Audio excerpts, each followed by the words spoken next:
শোভনাধ্যায়ী। আজকে আমরা বাংলা ভাষার সমৃদ্ধি অর্জনে যে বিশেষ দিক রয়েছে সে বিষয়টি আলোকপাত করার চেষ্টা করব। বাংলা পৃথিবীর একটি অন্যতম সুশৃঙ্খল ভাষা, আর এই সুশৃঙ্খল ভাষা হবার পিছনে যে গুরুত্বপূর্ণ কারণটি আমরা দেখি সেটি হচ্ছে যে বাংলা ভাষা উদারভাবে অন্য ভাষাগোষ্ঠী থেকে শব্দ ঋণের মাধ্যমে তার ভাষাকে সমৃদ্ধি দান করেছে। আমাদের জাতিসত্তার উদ্ভবের ক্ষেত্রে রবীন্দ্রনাথ ঠাকুর তার ভারত তীর্থ কবিতায় বলেছিলেন, হেথায় আর্য হেথা অনার্য, হেথায় দ্রাবিড় চীন, সখুন্দল পাঠান মোগল, এক দেহ হল লীন। পশ্চিম আজি খুলিয়াছে যার, সেথা হতে সবে আনে উপহার, দেবে আর নেবে মিলিবে মিলাবে নাহি যাবে ফিরে, এই মহাভারতের মহামানবের সাগর তীরে। অর্থাৎ বহু জাতিগোষ্ঠীর মিলনের ফলে আমাদের জাতিসত্তায় যে জাতি সংকর্য দেখা দিয়েছে, অনুরূপভাবে ভাষা গোষ্ঠীতেও দেখা দিয়েছে ভাষা সংকর্য। অর্থাৎ পৃথিবীর বিভিন্ন জাতিগোষ্ঠীর প্রচলিত ভাষার থেকে শব্দ ঋণের মাধ্যমে বাংলা ভাষা তার উদারনৈতিক দৃষ্টিভঙ্গির পরিচয় দিয়েছে, এবং যার ফলশ্রুতিতে বাংলা ভাষা এবং পৃথিবীর বুকে একটি সমৃদ্ধ ভাষা হিসেবে তার অস্তিত্বকে জানান দিচ্ছে। এই ক্ষেত্রে ভাষা গ্রহণের ক্ষেত্রে যদি কেউ কখনো কোনো ভাষাগোষ্ঠী উন্নাসিকতা, জাত্যাভিমান, প্রচণ্ড ব্রাহ্মণ্যবাদীর পরিচয় দিয়ে থাকে, সেক্ষেত্রে আমরা প্রথমেই বলতে পারি সংস্কৃত ভাষার কথা। সংস্কৃত একটা অত্যন্ত শ্রুতিমধুর এবং সমৃদ্ধ ভাষা, কিন্তু এই ভাষায় ছিল সেন্সর, এই ভাষায় ছিল বিধিনিষেধ, এই ভাষা পঠন পাঠনে, এই ভাষায় কথোপকথনে ব্রাহ্মণ্যবাদী আচরণ, বৈদিক আচরণকে জোর করে প্রবেশ করানোর একটা চেষ্টা একসময় পরিলক্ষিত হয়েছিল। বলা হয়ে থাকে, অষ্টাদশ পুরাণনি রামচরিত্রাণি চ ভাষায়া মানবশ্রুতা রৌরবং নরকং বজ্রেত। অর্থাৎ যারা সংস্কৃত ভাষা ছাড়া বাংলা ভাষা বা অন্যান্য ভাষা প্রচলিত ভাষায় তাদের মনের ভাব আদান প্রদান করবে, তারা সাহিত্য কবিতা রচনা করবে, তাদের অবস্থান হবে ভয়ঙ্কর রৌরব নরকে। অর্থাৎ এই যে সেন্সরশিপ, এই যে জাত্যাভিমানী, এই যে প্রচণ্ড ব্রাহ্মণ্যবাদী দৃষ্টিভঙ্গি, যার ফলশ্রুতিতে বা সংস্কৃত ভাষা তার সমৃদ্ধি ঐতিহ্যকে হারিয়ে পৃথিবীর বুকে এখন একটি মৃত ভাষা হিসেবেই পরিগণিত হয়ে থাকে।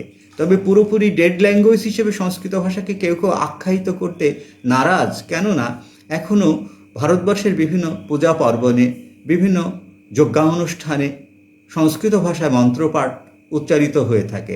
সেজন্য স্বল্প পরিসরে হলে এই ভাষা তার অস্তিত্বকে জানান দেয়। তবে বৃহত্তর কলেবরের ক্ষেত্রে এই ভাষা পৃথিবীতে এখন মৃত ভাষা হিসেবেই পরিচিত। পক্ষান্তরে বাংলা ভাষা তার উদ্ভবের পর থেকেই উদার ছন্দে পরমানন্দে পৃথিবীর অন্যান্য ভাষাগোষ্ঠী থেকে তার শব্দ সম্ভারকে সমৃদ্ধ করেছে। কেউ কেউ বলে থাকে যে এই ধরনের কৃতঋণের মাধ্যমে বাংলা ভাষা সমৃদ্ধি অর্জন করেছে, অতএব বাংলা ভাষা একটি খিচুড়ি ভাষা বা জগা খিচুড়ি ভাষা, বহু ভাষার সংমিশ্রণে, বহু শব্দের সংমিশ্রণে গঠিত একটি ভাষা। এক্ষেত্রে প্রাচ্য পণ্ডিত, যার বাড়ি ছিল জার্মানে, তিনি আমাদের উপমহাদেশে মুখ্য মুলার নামে আদরণীয় ডাকে তাকে ডাকা হয় মুখ্য মুলার। অরিজিনাল তার নাম ম্যাক্স মুলার। ম্যাক্স মুলার, এই বিখ্যাত জার্মান পণ্ডিত, বলেছিলেন, there is hardly a language that in same sense may not be called a mixed language.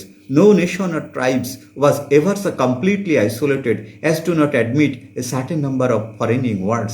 কোনো জাতি, কোনো ভাষাগোষ্ঠী কখনো সমৃদ্ধি অর্জন করতে পারবে না যদি তারা অন্যের ভাষা থেকে, অন্য ভাষাগোষ্ঠী থেকে কৃতঋণের মাধ্যমে তার শব্দ সম্ভারকে সমৃদ্ধ না করতে পারে।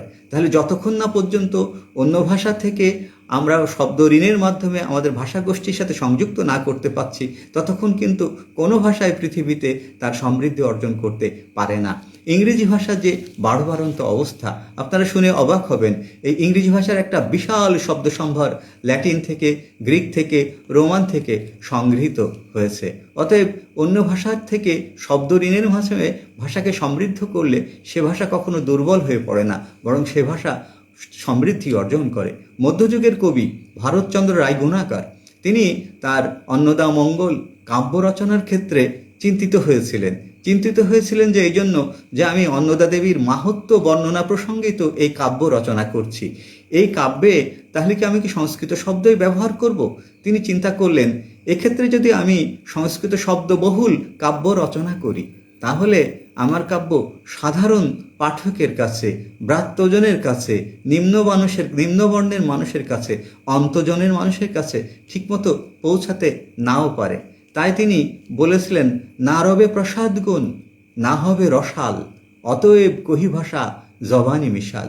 আমি যদি জাত্যাভিমানের কারণে একটি জাতিগোষ্ঠী প্রচলিত সমাজে বসবাস করি একটি জাতিগোষ্ঠী দ্বারা সমাজের অবিচ্ছেদ্য অংশ, তাদের মুখের ব্যবহৃত ভাষাকে বাদ দিয়ে শুধু সংস্কৃত শব্দকে প্রাধান্য দিয়েই অন্নদামঙ্গল কাব্য রচনা করে অন্নদা দেবীর মাহাত্ম্য বর্ণনা করি, তাহলে না রবে প্রসাদ গুণ, সেখানে কোনো সাহিত্যের উৎকর্ষ সাধিত হবে না, না হবে রসাল, সেটা তার রসালও হবে না, সেটা পাঠমুগ্ধতা অর্জন করবে না।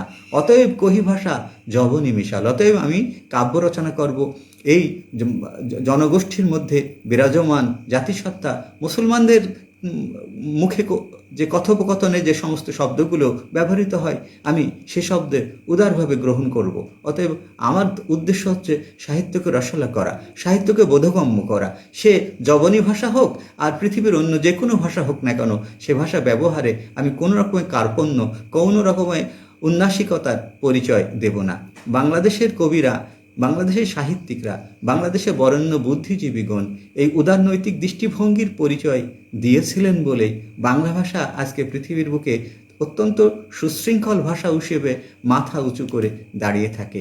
আমরা জানি যে আমাদের কাব্য সাহিত্যে, আমাদের নাট্য সাহিত্যে, আমাদের উপন্যাস সাহিত্যে, আমাদের প্রবন্ধ সাহিত্যে যে সমস্ত ভাষা ব্যবহৃত হয় তার একটা বিরাট অংশই পৃথিবীর বিভিন্ন প্রান্তের ভাষা গোষ্ঠী থেকে কৃতঋণের মাধ্যমে সংযুক্ত হয়ে থাকে। মাইকেল মধুসূদন দত্ত তার বিখ্যাত মেঘনাদবধ মহাকাব্যে অনেক আরবি এবং ফার্সি শব্দের ব্যবহার করেছেন।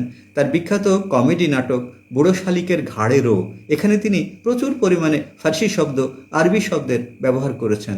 আমরা রবীন্দ্রনাথ ঠাকুরের বিখ্যাত কবিতা পৃথিবী, যেখানে তিনি পৃথিবীর বন্দনা করেছেন, পৃথিবীর দ্বৈত সত্তা রূপবর্ণনার ক্ষেত্রে তিনি বলছেন শেকল ছেঁড়া কয়েদি ডাকাতের মতো। এই যে কয়েদি শব্দটা তিনি ব্যবহার করলেন তার পৃথিবী কবিতায়। অনুরূপভাবে আমরা সত্যেন্দ্রনাথ দত্তের অনেক কবিতায়, অনেক ছন্দের জাদুকর সত্যেন্দ্রনাথ দত্তের কথা বলছি, সত্যেন্দ্রনাথ দত্তের অনেক কবিতায় তিনি আরবি এবং ফার্সি শব্দ ব্যবহার করেছেন মোহিতলাল মজুমদার, তিনি প্রচুর পরিমাণে আরবি এবং ফার্সি শব্দের ব্যবহার করেছেন। আমাদের জাতীয় কবি কাজী নজরুল ইসলাম তার অসংখ্য কবিতায়, গানে, গজল, যে গজল রচনায় তিনি বাঙালি হিসেবে বিশেষত্বের পরিচয় দিয়েছেন, সেখানে তিনি আরবি, ফার্সি, হিন্দি, তামিল, উর্দু এবং বাংলা শব্দের সমন্বয়ে যে অসাধারণ গজল রচনা করেছেন, বিশ্ব সঙ্গীতাঙ্গনে তা এক পরম বিস্ময়ের জন্ম দিয়ে চলেছে। কাজী নজরুল ইসলাম তার কবিতায় কিভাবে চমৎকারভাবে আরবি এবং ফার্সি শব্দের ব্যবহার করেছেন দেখেন। কান্ডারি এ তরির পাকামাঝি মাল্লা, দাড়ি মুখে সারিগান, লা শারিক আল্লাহ। এই যে লা শারিক আল্লাহ, ওই খেপেছে পাগলি মায়ের দামাল ছেলে কামাল ভাই, অসুরপুরে সুর উঠেছে জরসে সামাল তাই, কামাল তুনে কামাল কিয়া ভাই। এই যে কামাল তুনে কামাল কিয়া ভাই, জরসে সামাল তাই, লেফট রাইট লেফট। এভাবে কবিতায় তিনি আরবি শব্দ, ফার্সি শব্দ, সংস্কৃত শব্দ এবং উদারনৈতিকভাবে তিনি ব্যবহার করেছিলেন। এই জন্য কেউ কোনো সাহিত্য সমালোচক, নজরুল গবেষক নজরুল ইসলামকে শব্দ ধানুকি হিসেবে আখ্যায়িত করেছেন। ধানুকি শব্দের অর্থ তীরন্দাজ। তিনি এত সুন্দরভাবে শব্দকে সুপ্রযুক্ত ব্যবহার করতে পারতেন, বিদেশি শব্দ তিনি ব্যবহার করতে পারতেন, এই জন্য তাকে শব্দ তীরন্দাজ হিসাবে আখ্যায়িত করা হয়ে থাকে। ইসলামী রেনেসাঁসের কবি ফারুক আহমেদ একজন অসাধারণ শব্দ সচেতন কবি। তিনি উদারভাবে পৃথিবীর বিভিন্ন ভাষা গোষ্ঠী থেকে চমৎকার শব্দ নিয়ে এসে তার কাব্যের সাধনায় ব্যবহার করেছেন, তার সঙ্গীতে ব্যবহার করেছেন এবং তিনি বাংলা ভাষাকে সমৃদ্ধ দান করেছেন। এখনো তোমার আসমান ভরা মেঘে সেতারা হেলাল উঠিনি কি জেগে। এই সেতারা শব্দটির অর্থ তারা এবং হেলাল শব্দের অর্থ চাঁদ। এই যে তিনি সেতারা হেলাল শব্দটি ব্যবহার করলেন, প্রাক পহবার কত দেরি পাঞ্জেরি। এই যে পাঞ্জেরি শব্দটা তিনি কত অনায়াসভাবে ব্যবহার করলেন। আমরা আমাদের হেলাল হাফিজ ভাইয়ের কবিতার কথা বলতে পারি। সেখানে তিনি বলছেন, কষ্ট নেবে, কষ্ট হরেক রকম কষ্ট আছে, লাল কষ্ট, নীল কষ্ট, কাঁচা হলুদ রঙের কষ্ট, পাথর চাপা সবুজ ঘাসের সাদা কষ্ট, আলোর মাঝে কালোর কষ্ট, মাল্টি কালার কষ্ট আছে। কষ্ট নেবে, কষ্ট, এই যে মাল্টি কালার কষ্ট আছে, কি সুন্দরভাবে তিনি এই ইংরেজি শব্দটা ব্যবহার করলেন। আবার এই কবিতায় তিনি একজন বলছেন যে হাইড্রোজেনে 2টি জোকার নষ্ট হবার কষ্ট আছে। এই যে হাইড্রোজেন, এই যে জোকার, আবার এই হাইড্রোজেন শব্দটা পরবর্তী সংস্করণে তিনি পরিবর্তন করে বললেন তাসের খেলায় 2টি জোকার নষ্ট হবার কষ্ট আছে। রবীন্দ্রনাথ ঠাকুর তার একটি গানে, একটি হাস্যরসাত্মক গানে বলেছিলেন, চিড়িতন হরতন রৈতন ইস্কাবন বলে একটা চমৎকার হাস্যরসাত্মক গান তিনি রচনা করেছিলেন। এই যে চিড়িতন, হরতন, রৈতন, ইস্কাবন, এই শব্দগুলো বিদেশি শব্দ, তিনি সুন্দরভাবে এখানে তার ব্যবহার করলেন। কবি শামসুর রহমান স্বাধীনতা নিয়ে কবিতা লিখছেন, তোমাকে পাওয়ার জন্য হে স্বাধীনতা আর কতবার ভাসতে হবে রক্তগঙ্গায়, আর কতবার দেখতে হবে খাণ্ডবদাহন, তুমি আসবে বলে হে স্বাধীনতা রিকয়েললেস রাইফেল আর মেশিন গান খই ফুটালো যত্রতত্র। এই যে রিকয়েললেস রাইফেল, মেশিন গান, এর চেয়ে চমৎকার শব্দ আর হয় না। তিনি অত্যন্ত সার্থকভাবে এই শব্দগুলো তার কবিতায় ব্যবহার করলেন। তার একটি বিখ্যাত কবিতা স্বাধীনতা তুমি, স্বাধীনতা তুমি পিতার জাইনামাজের উদার জমিন। এই যে জাইনামাজ, এই যে জমিন, এই শব্দ বিদেশি শব্দ তিনি ব্যবহার করলেন। আল মাহমুদ বাংলা সাহিত্যের একটি বিখ্যাত কবি। আমি তো মনে করি রবীন্দ্র পরবর্তীতে, জীবনানন্দ দাশ পরবর্তীতে বাংলা কবিতার ক্ষেত্রে যিনি স্বাতন্ত্রিক বৈশিষ্ট্যে সমুজ্জ্বল তিনি আল মাহমুদ। তিনি 21শে ফেব্রুয়ারি নিয়ে কবিতা রচনা করছেন। সেখানে তিনি দেখেন আরবি এবং ফার্সি শব্দের প্রয়োগ করছেন। ফেব্রুয়ারির 21 তারিখ দুপুর বেলার ওক্ত, বৃষ্টি নামে বৃষ্টি কোথায় বরকতেরই রক্ত। এই যে তিনি উক্ত শব্দটি ব্যবহার করলেন। তার একটা বিখ্যাত কবিতা আছে প্রত্যাবর্তনের লজ্জা। প্রত্যাবর্তনের লজ্জা এই কবিতায় তিনি বললেন, তিনি সরাসরি পবিত্র কোরআনের একটি আয়াত ব্যবহার করেছেন, ফাবি আইয়া আলা রব্বি কুমা তুকাজ্জিবান।